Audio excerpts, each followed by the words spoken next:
માળિયાની બાજુમાં વડિયા ગામ છે, ભગવતી પીઠળનું મંદિર છે, કદાચ કોઈ દર્શન કર્યા ખબર છે.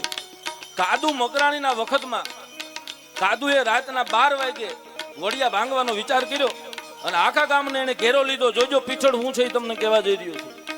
આખા ગામને એને ઘેરો લેવાની તૈયારી કરી, વાડ છે ભાંગવાની તૈયારી કરી. હીરાભાઈ નામનો એક હાટી દરબાર ભગવતી પીઠળનો ગોઠી એના સપને આવ્યા રાતના 12 વાગે. કીધું ઉભો થા, તારા ગામને પાદર કાદુ મકરાણી આવ્યો છે. અને સાહેબ થાર થાર ઉભો થયો, પણ 60-70 વર્ષનો વૃદ્ધ માણસ ઉભો થઈને કીધું માં શું કરું? તા તો ફળામાંથી અવાજ આવ્યો, જાતો ખરા, જઈને એને કેજે પીઠળ ના પાડે છે કાદુ મકરાણીને. સાહેબ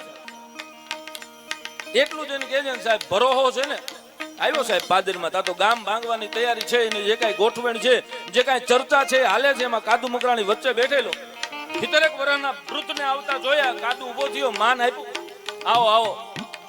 કોણ છો? ગામનો હાટી દરબાર છું. કે તમારા ગામને ભાંગવા માટે જ આવ્યો છું, વડિયાને ભાંગવા માટે આવ્યો છું. કે હું તારી પાસે એટલે જ આવ્યો છું, હું ક્ષત્રિય છું, તારી સામે લડી શકું, પણ અમારી માએ ના પાડી છે. કોણ તમારી માં? તમારી ના પાડવાની માં કોણ? અમારી માં પીઠળે કીધું જૈન ખાલી એને મારું નામ દેજે.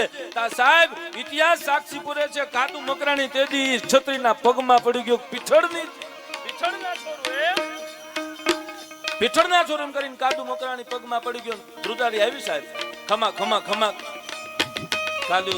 કાદુનું બાવડું જાલે કરીને ઉભો કર્યો કે હવે એક કામ કરો, હવે આ ગામ તો હું ન ભાંગું, પણ મને ખાલી કડાયા બતાવી દો. સાહેબ ઇતિહાસ સાક્ષી પૂરે છે, પીઠળના નામ માથે કાદુ મકરાણી ગામને મૂકીને બીજું ગામ ભાંગવા માટે વયો ગયો. તો આ ભગવતી કરી શકે, આ માં કરી શકે.